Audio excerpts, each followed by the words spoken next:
como un depósito desierto, una cosecha de la nada. Sin embargo, el olvido está lleno de memoria.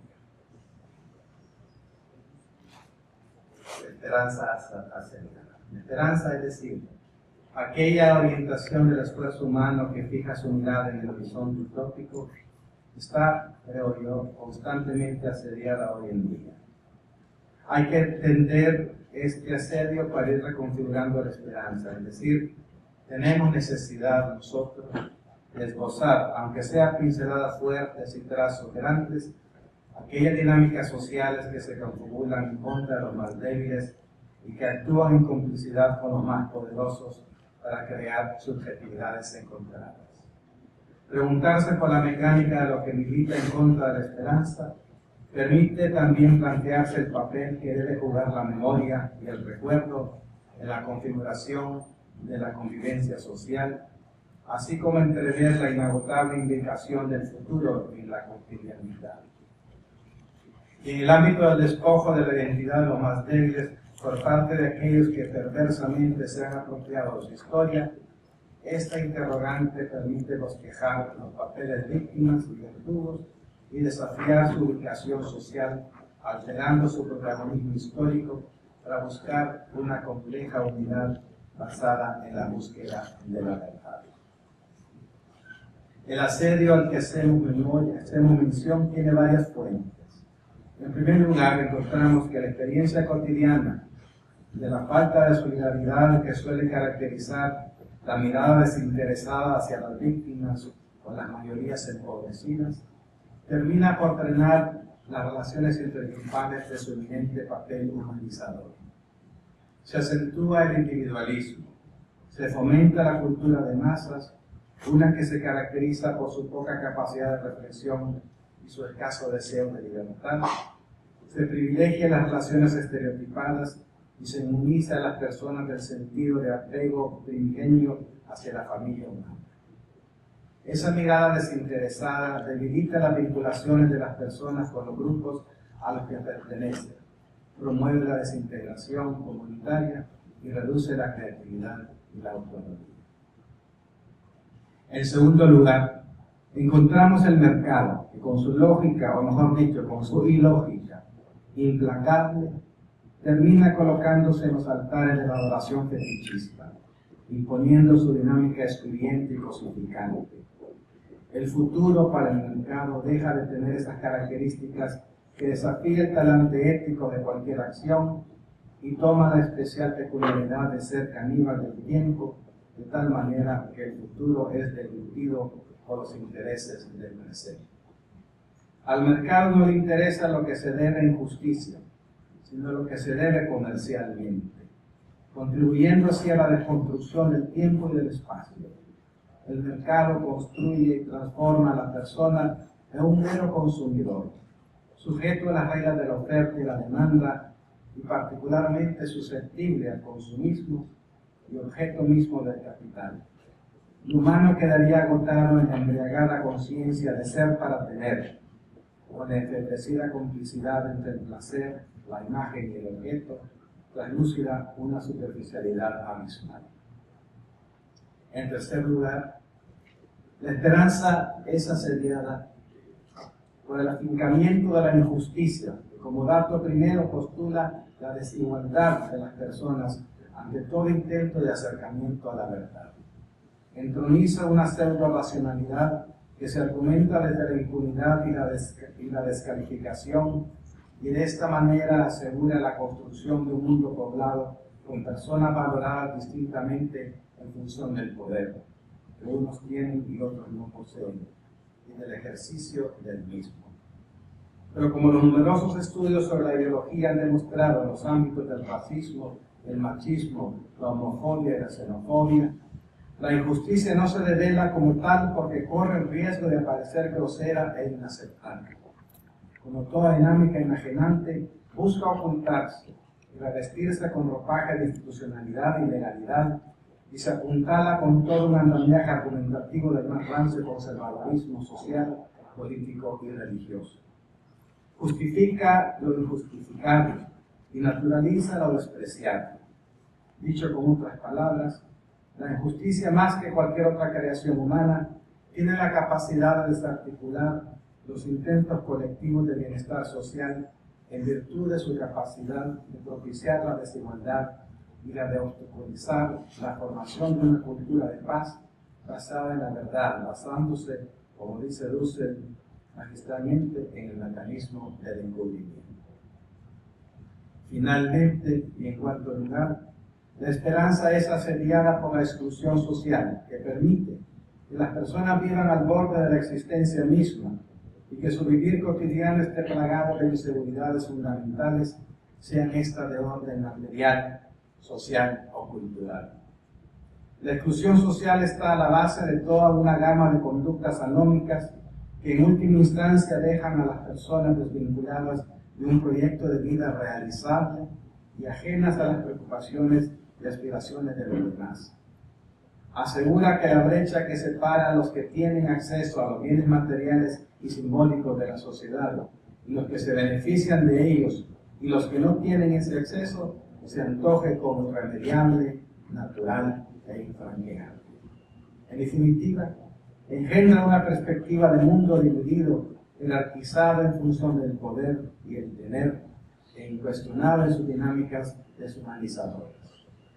Cualquier intento de reconfigurar la esperanza, por lo tanto, nos acerca a la memoria, al recuerdo y a todos aquellos procesos mediante los cuales los humanos tratamos de dar sentido a nuestra existencia personal y colectiva. La esperanza necesariamente congrega las vidas en relación, por la senda del encuentro con el otro que interpela, que desubica, que emplaza, que para decirlo sucintamente, convoca, es decir, llama constantemente a que nos llevemos mutuamente los desiguales, para utilizar las palabras de John Sotelo. La esperanza se alimenta, pues, de la evocación que busca desenmarañar los caminos que nos hemos construido mutuamente. Cuando el pasado se hace presente entonces en el recuerdo, esto puede proceder por dos rutas. La primera de ellas es la del recuerdo no pretendido, que irrumpe en la conciencia no de manera intencionada y que con frecuencia adquiere el carácter de obsesión, deveniéndose, como apunta algunos autores, en memoria-pasión. Esta ruta aporta no poco sufrimiento por la falta de control y porque desestructura los equilibrios cognitivos y emocionales que se han logrado para convivir con un pasado irresuelto.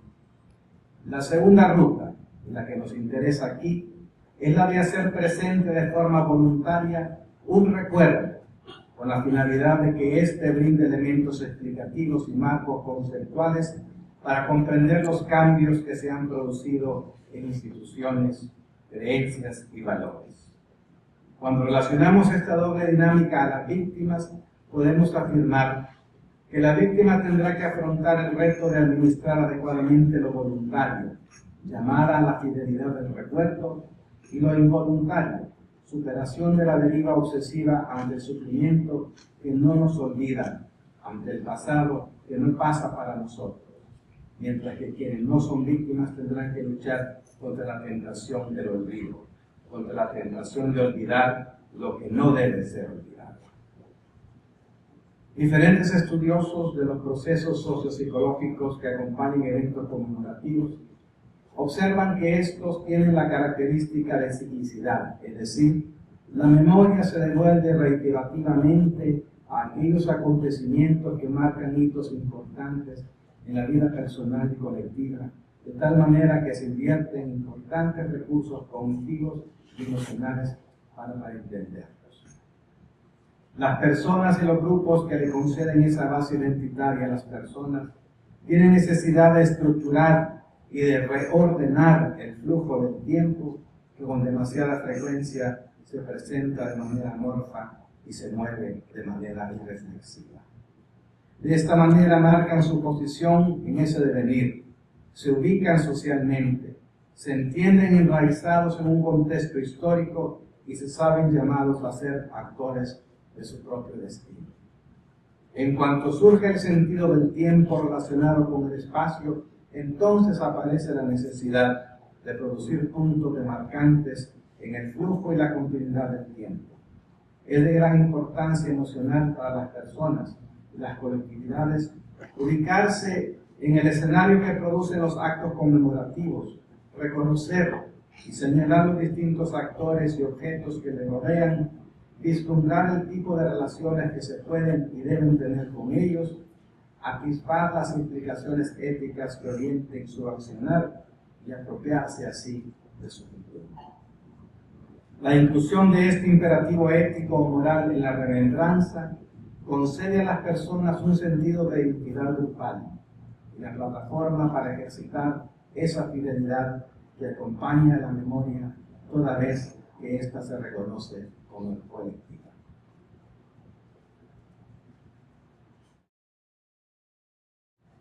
Está la distancia psicológica que provee cierto distanciamiento al dolor más inmediato que el hecho colectivo o personal traumático ha causado. Para muchos colectivos y personas, el paso del tiempo otorga la posibilidad de sanear y el recuerdo de la experiencia traumática puede disminuir su intensidad negativa. Al mismo tiempo, el paso del tiempo brinda la oportunidad para que aquello que en primera instancia se recuerda como experiencia traumática personal encuentre aquellos vasos comunicantes que devienen ese recuerdo en memoria colectiva.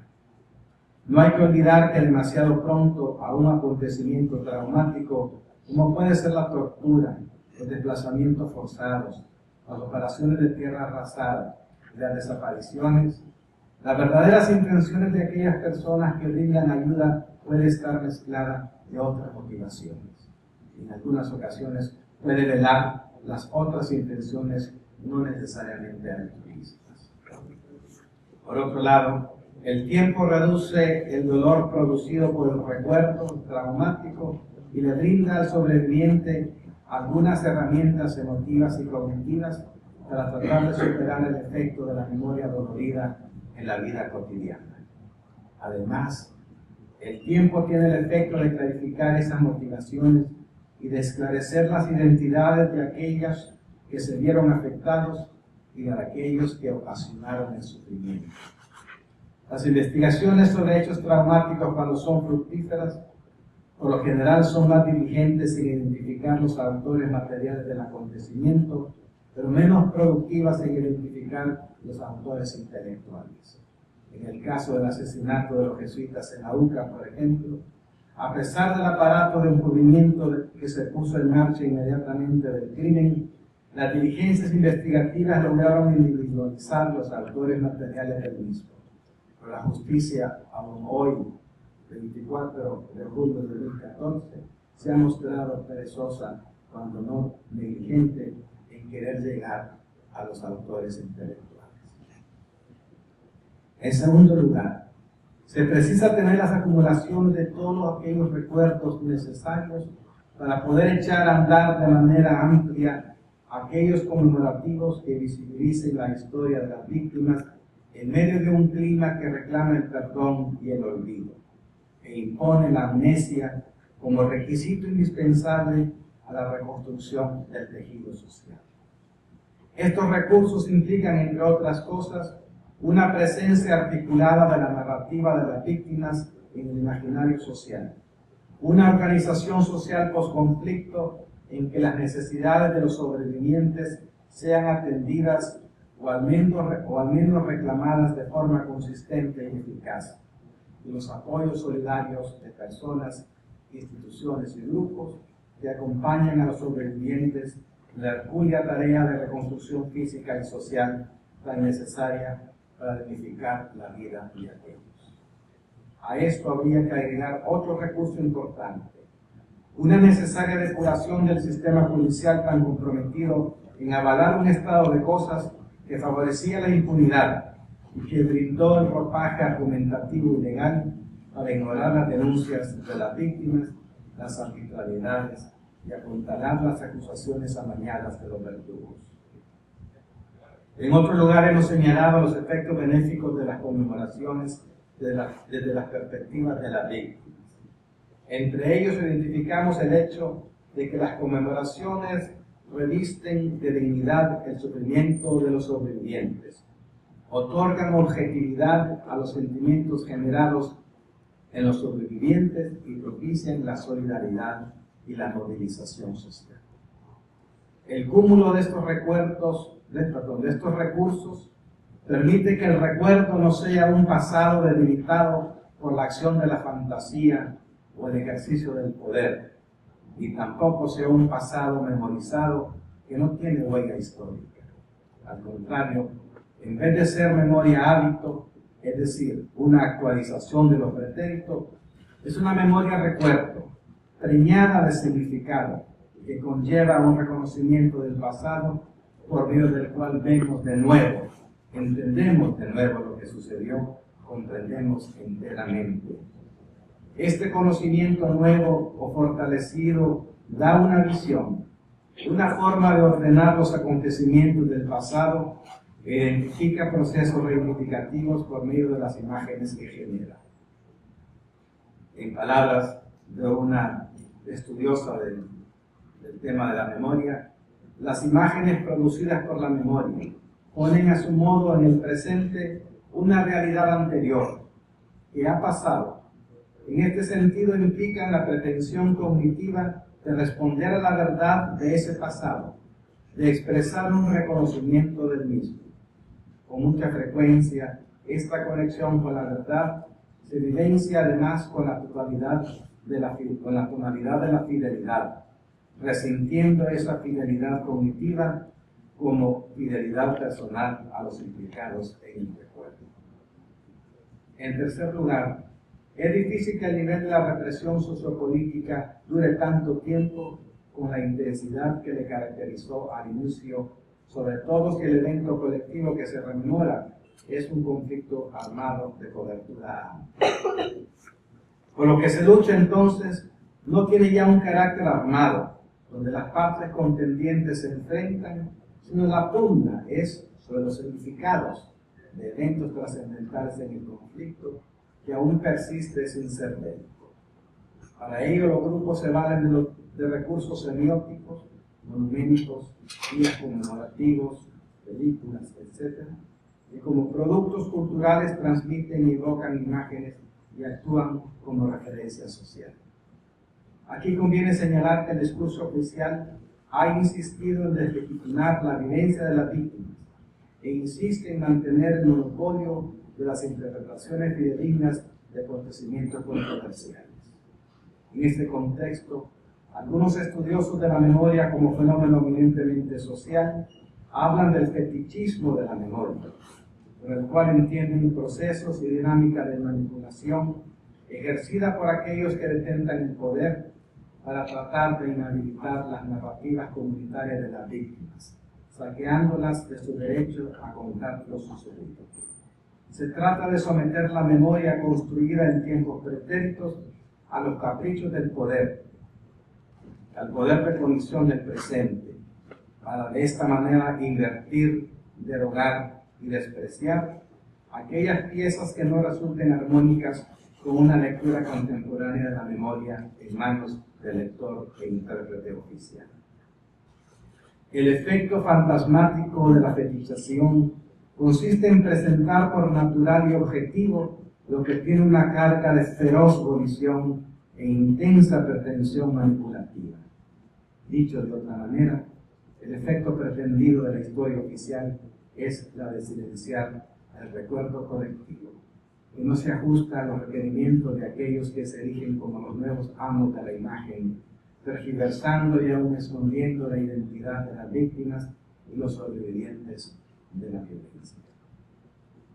Esta fetichización que Arendt identifica como la banalización del mal y Todorov la describe como la banalización de la memoria, se logra mediante la desconexión del presente de sus antecedentes sociohistóricos, idealizando la interpretación del presente y adosándolo a un pasado hipospasiado.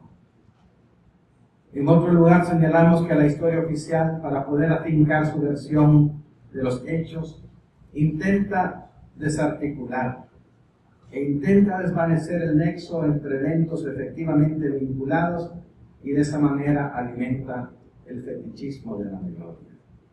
No olvidemos, por ejemplo, que por mucho tiempo el recuento oficial de la masacre del Mozote, donde en diciembre de 1981 fueron ejecutados 121 menores de 12 años entre las 900 personas asesinadas por el batallón Atalacat aquí en El Salvador, era que esta era una mera ficción y un ardid de la insurgencia, con la única intención de minar la credibilidad de las ínclitas Fuerzas Armadas de El Salvador y movilizar la opinión pública internacional en su contra.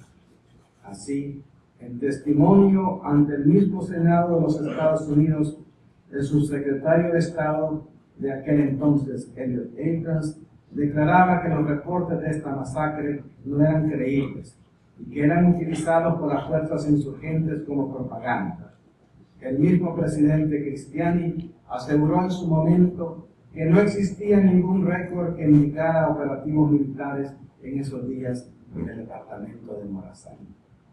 Distintas exhumaciones, comenzando con las efectuadas por los antropólogos forenses en 1992, han logrado documentar la masacre perpetrada por el ejército salvadoreño en el Mozote y desvelar la mentira oficial.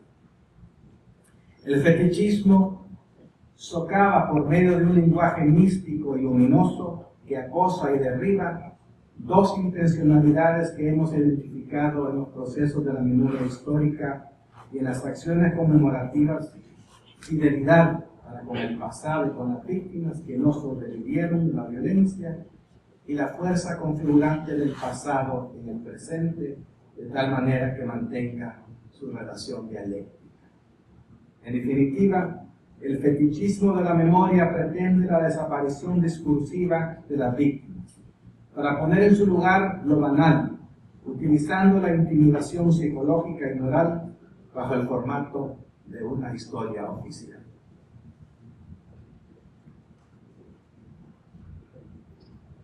El argumento es perverso, pues aduce consideraciones éticas para demandar a la víctima su inmolación al inobjetable proceso de reconstrucción de una sociedad quebrada, precisamente convirtiéndose en víctimas amnésicas.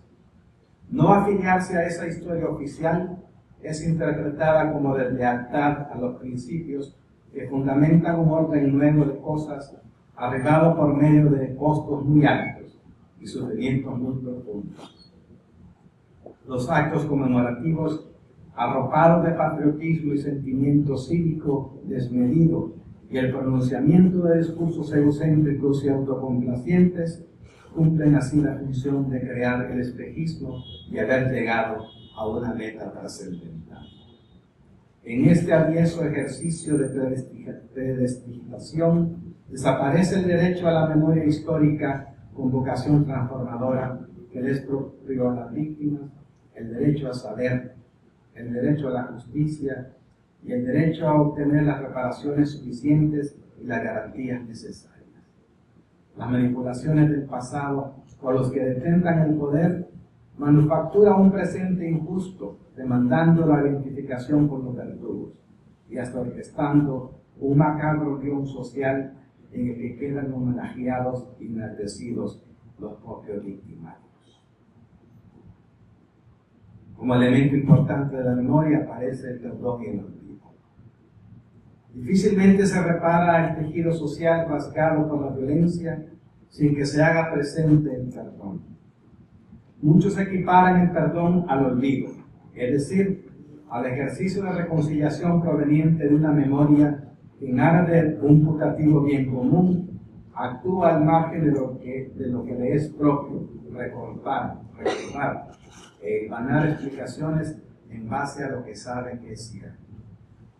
Hasta cierto punto, el perdón sería equivalente a la desmemoria del pasado, al cual se le sustrae su capacidad de implicarse con la realidad, con los problemas del presente.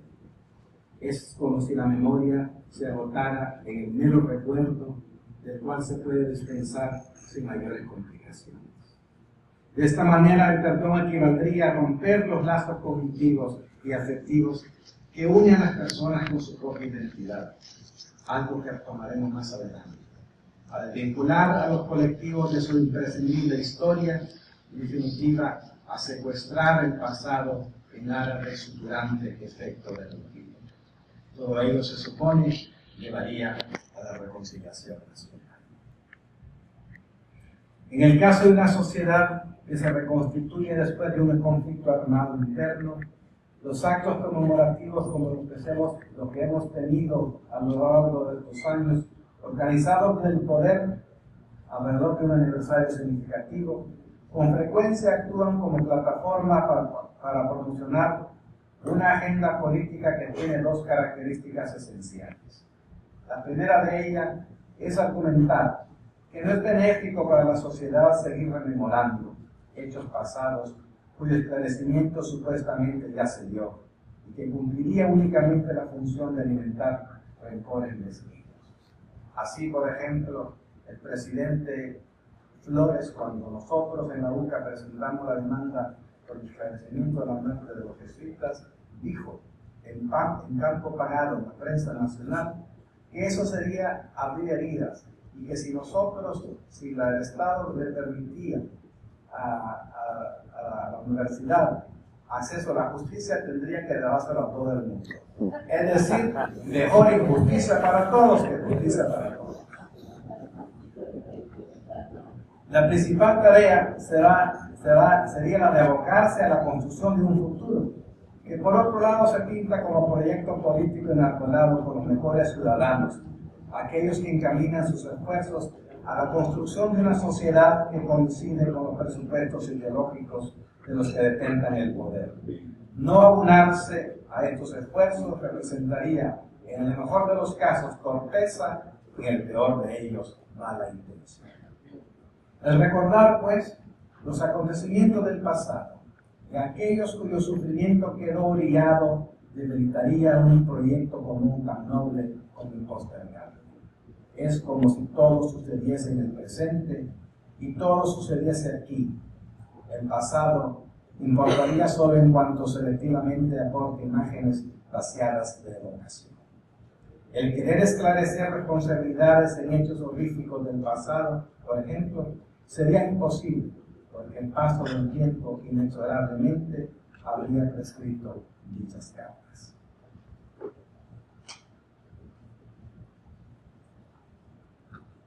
Estas pretensiones, sin embargo, desconocen algo fundamental en lo que concierne a la acción de la memoria compartida, porque existe una relación intrínseca entre ética, interés por alguien y recuerdo.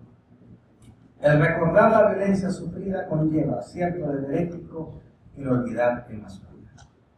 Este deber se centra alrededor de la dignificación de la vida de las víctimas, una finalidad que ya hemos señalado. Por otro lado, la memoria histórica tiene una doble intencionalidad. Está, en primer lugar, la intencionalidad veritativa, por medio del cual busca un esclarecimiento de los hechos, identificando los actores y revelando sus propósitos, para así poder llegar a una interpretación ajustada a la realidad y ahuyentar los fantasmas de la fijación y sustraerse a la manipulación. La segunda es una intención de amontar. Recordar es necesario para producir bien, tanto en el campo moral, político, como en el de las relaciones interpersonales e intergrupales. Es decir, la finalidad de la memoria es generar bienestar social.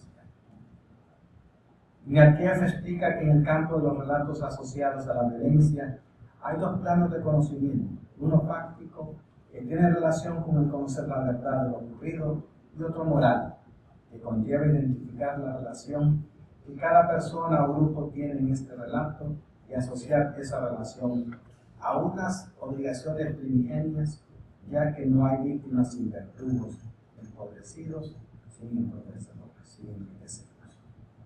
Estos dos planos mutuamente implicantes remiten forzosamente a que las personas y los grupos a los que pertenecen se ubiquen sociohistóricamente. A la práctica de la verdad le debe acompañar la práctica ética, es decir, práctica de compromiso. Por otro lado, el convocar públicamente a la memoria obliga a sentirse en relación con otros con los cuales unen unos lazos ineludibles. Para quienes no son víctimas, participar de la memoria de ellas les acerca al deber de no olvidarlas, pues su olvido hace posible la injusticia. Existe una dimensión política de la compasión. El deber de la memoria tiene además un segundo aspecto, junto a la mirada hacia las víctimas, que ya en sí tiene que plantearse la mirada hacia las víctimas que podrían ser.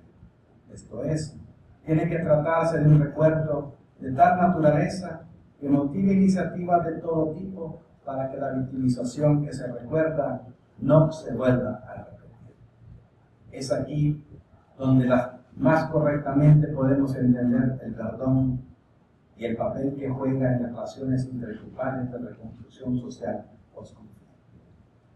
La única forma en que el perdón efectivamente sirva como elemento constructor de nuevas formas no violentas de entenderse y relacionarse, de aportar la reconciliación y la unidad nacional, es cuando surge como algo que se otorga.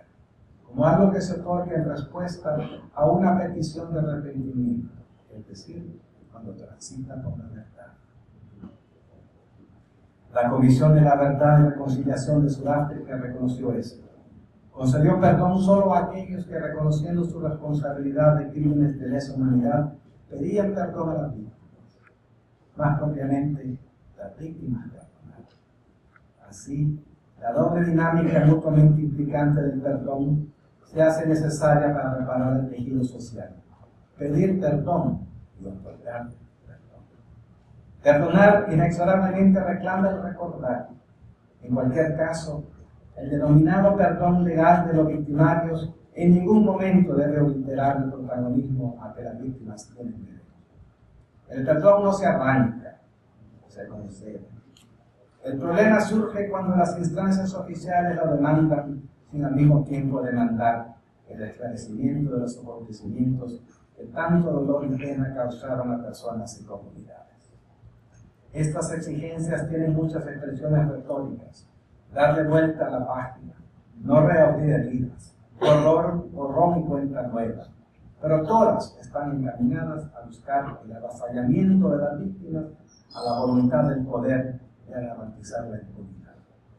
El aniquilamiento de las víctimas y su relato se exige en aras de un bien común, por demás elusivo, difícilmente compartido y además para legitimar la amnistía. Aunque la naturaleza del perdón sea ajena a la política, la utilización de la retórica del mismo es manejada por la esfera política como imperativo para lograr la pacificación y el consenso social en sociedades convulsas y fracturadas, lo que supone definitivamente el entierro de la moralidad. La segunda característica de esta plataforma política es el requerimiento implícito de que las objetivaciones de la memoria de las víctimas deben permanecer en el ámbito de lo privado. Deben permanecer como rememoraciones individuales, contenidas en aquel discurso interno con el cual las personas buscan una explicación a lo sucedido en el interior de su corazón, en el cual sostienen vínculos afectivos profundos con los que han desaparecido. Estos ya no están exactamente en las coordenadas del tiempo y espacio donde se da la rememoración, pero sí existen y habitan en el sueño, las añoranzas, las fantasías y los pesares de los que traen a colación su vida. Dicho de otra manera, lo que demanda la historia oficial tutelada desde las esferas del poder es que si hay que recordar, esta acción debería colocarse en el recóndito de las personas, en donde es más fácil la cosificación y la manipulación. Territorio donde desmedidamente deambulan la culpa, la vergüenza, la soledad y la autorrecriminación. Más aún, es en el ámbito de lo privado donde surge con cierta frecuencia el deseo de cierto olvido, para que el trauma no invada lo cotidiano y se pueda funcionar con un mínimo de cordura. Pero igualmente las objetivaciones de la memoria pueden darse en el ámbito público y consecuentemente su impacto es público. Esto interesa más a las víctimas que a los verdugos. La memoria colectiva une a los que comparten una misma historia. En el caso de las víctimas de la violencia institucionalizada, son las persecuciones, las desapariciones, los desplazamientos masivos, la tortura, los asesinatos, la destrucción de su hábitat, de comunidades, etc. Este lazo común, esta conciencia colectiva, ayuda a que la impunidad se afinque y que sea ahora la nueva violencia que se ejerce no por la vía armada, sino por la vía de la desmemoria. Normalmente, al convocar públicamente a la memoria, pretendemos que ésta sirva a la identidad colectiva por la que apostamos, sea fundamento de la justicia que reclamamos, nos proporcione determinadas ventajas que anhelamos. Al colocar la memoria en el ámbito de lo público, todos, victimarios y víctimas, se entienden llamados a procurar justicia y a desafiarlos a actuar ética y moralmente. En general, pues, creemos necesario que la historia de las víctimas, sus sufrimientos y pérdidas personales y sociales vengan a integrar al imaginario social sobre el cual construimos nuestra sociedad, sobre todo después de un conflicto armado, para que se dé la reconciliación. Detengamos un momento sobre el imaginario social para encontrar algunas claves de lo que hacemos y de aquello que dejamos o no podemos hacer. Es decir, sobre cómo se produce y reproduce la sociedad, y allí encontrar el papel que deberían jugar estos cientos de miles de víctimas y sus historias que he encontrado en distintas localidades de El Salvador.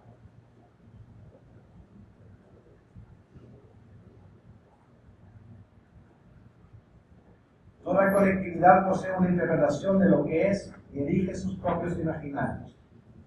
Creencias, instituciones, tradiciones, leyes y comportamientos que le orientan en el espacio, le confieren identidad y aseguran la convivencia social. Es decir, las significaciones imaginarias crean un orden social, lo mantienen y lo justifican.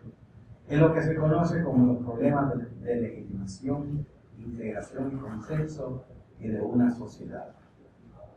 De esta manera, toda sociedad crea su imaginario social, que se deviene en clave esencial para desentrañar el pasado y articular metas y horizontes teleológicos. Estas formas esenciales de entenderse y de pensarse constituyen lo que Castoriadis considera el imaginario radical de una sociedad, que es el estructurante originario y significante central de todo grupo humano. En palabras del mismo Castoriadis, una sociedad existe en tanto planea la exigencia de la significación como universal y total, y en tanto postula su mundo de las significaciones como aquello que permite satisfacer esas exigencias. Como tal, es fuente de lo que se da como indiscutido e indiscutible, y soporte de las argumentaciones que distingue entre aquello que es importante y aquello que no lo es.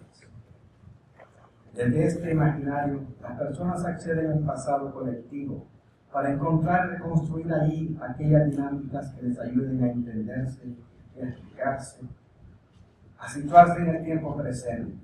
Escudriña desde el pretérito para privilegiar algunas cosas como memorables y colocar otras en las insignificantes. Selecciona los elementos identitarios y los dota de una obligatoriedad social garante de la convivencia armónica al interior de las personas y en las relaciones interpersonales y grupales. Así, lo deseable, lo imaginable y lo pensable encuentran expresión en la identidad colectiva, que selecciona algunas creencias y eventos históricos a los cuales confiere esa característica fundante y esencial. De igual manera, es este imaginario social el que guía las expectativas de lo que es posible y deseable en el futuro, de tal manera que el germen de la actualidad sustente aquellos horizontes que reclaman esfuerzo y dotación significativa de energías para llegar a ellos. Al estar afincados en este imaginario social, las metas y aspiraciones futuras, ya sean estas personales o colectivas, las metas en su momento pueden articular proyectos utópicos, aquello que enraizado en unas coordenadas sociohistóricas augura una configuración nueva que en lo social se traduce para un nuevo orden histórico social. La colocación de la narrativa de las víctimas en el imaginario social se logra por medio de dos procesos íntimamente ligados, de los cuales nos habla René Christophe. El primero de ellos es el compartimiento social de las emociones, es decir, la participación de las otras personas en la narración de las experiencias traumáticas de los afectados. Todo lo anterior se da por un segundo proceso, que es el compartimiento social secundario de las emociones. Por medio de este proceso, los que se sienten impresionados y conmovidos por lo que han escuchado, a su vez sienten la necesidad de compartirlo con otras personas.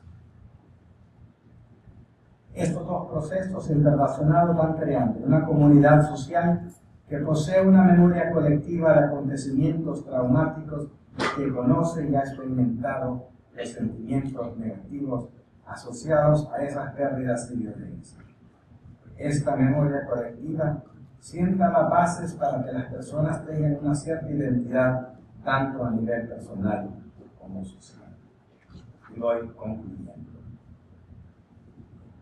La violencia organizada del conflicto bélico y aquella que se establece una vez que el enfrentamiento armado ha terminado, tiene el efecto de socavar el sentido de la identidad personal y social de las personas. Se podría de esta manera fincar una nueva identidad personal y social, poblada ahora de dignidad y de verdad, y no ya de silencio, vergüenza y culpa. Paradójicamente es en el contar y el recontar que lo vivido pierde ese carácter obsesivo y deja de estar permeado de esa conciencia ajena que tiende a naturalizar lo injustificable. El imaginario social es, por lo tanto, un punto estratégico desde donde organizar el entendimiento que todo colectivo tiene sobre su pasado, presente y futuro. Ahí quedan plasmadas visiones del mundo que claramente distribuyen papeles y posiciones que otorgan importancia a lo que dicen y son ciertos grupos. Al finalizar, un conflicto armado se impone entonces la tarea necesaria de reparar un tejido social rasgado por la violencia. Aparecen entonces dos fuerzas, llamémoslas gravitacionales, que colocan el peso de sus experiencias para trazar ese camino de reconciliación. Por un lado, la historia oficial y por otro lado, la historia de la vida. La primera busca ocultar, desvirtuar, descalificar y cargar de sospecha primigenia el dolor de las víctimas y la brutalidad del terror organizado. Busca asegurarse que en el imaginario social se coloque una única versión de lo acaecido, para desde ese imperativo compacto proteger los espolios sociales, continuar con los privilegios que garanticen el ejercicio del poder y mantener la impunidad. La desconfianza sobre la intención de las víctimas en recordar lo acontecido y el concomitante debilitamiento del evocativo de sus vidas son los mecanismos por los cuales la historia oficial persigue un olvido forzado. Por otro lado se encuentra las víctimas de su historia. Es una historia en la cual el horror, la intimidación y la humillación les ha obligado a guardar silencio y que no en pocas ocasiones a asumir un olvido forzado. Sin embargo, de recuperar su historia y colocarla en el imaginario social en contraposición a la historia oficial, tiene el valor de dignificar sus vidas, de validar socialmente sus experiencias e identificar caminos importantes de una reconciliación profunda que esté basada en la justicia y en la verdad. Esta segunda fuerza actúa como dinámica correctora del poder. En contraposición al silencio, lo suyo es decir palabras, reclamar el derecho a la memoria que es inherente, imaginar una resistencia. Es imaginando como las personas y la conciencia incautan la vida y la elaboran, como nos recuerda Ernst Bloch, imaginando el mundo de otra manera, pierde su compulsión de ser tal cual, para abrirse por medio del accionar humano al utópico y a todo su potencial de liberación. Podemos entonces movilizarnos contra la opresión y desencadenar la expectativa de liberación. De esta manera, el mundo social deja de ser inescrutable. Muy a menudo se presenta algo de tal manera que puede ser o incluso que puede ser de otra manera, de lo que ha sido hasta el momento, por cuya razón algo se puede hacer en él. Aquí se extiende un amplio campo sobre el que hay que preguntarse más que nunca. El hecho ya de que un puede ser, pueda ser dicho y pensado, no es de ninguna manera evidente. Aquí se da algo abierto, todavía algo que puede ser entendido de modo distinto a lo que ha sido hasta el momento, que puede ser modificado en su medida, que puede ser combinado de otro modo, que puede ser cambiado. Dussel y Montero señalan que el aceptar al otro en su otredad produce una dinámica de liberación, y así podemos afirmar que la recuperación de la memoria histórica inaugura momentos de tránsito de sentidos opresores a sentidos de liberación. Como advierte otro escritor, solo puede darse reflexión liberadora ahí donde se descubre la opresión. En otro momento afirma que no hay nada como el futuro para deshacer la prepotencia del presente. Es necesario pues interrumpir la historia, en el sentido que nos legó Walter Benjamin, de la violencia, quebrar el pasado y por eso colocar la narrativa de las víctimas en el imaginario social, y esto es de importancia trascendente. Frente al concepto de obediencia debida, a la doctrina de la seguridad nacional y a los reclamos del punto final, borrón y cuenta nueva y olvido forzado, que son tan centrales a la historia oficial, se anteponen ahora desde la perspectiva de las víctimas, el respeto irrestricto a los derechos humanos, la memoria histórica, la reconciliación, el elemento utópico y el nunca más. Estas palabras me las enseñaron los campesinos de Tierra del Río.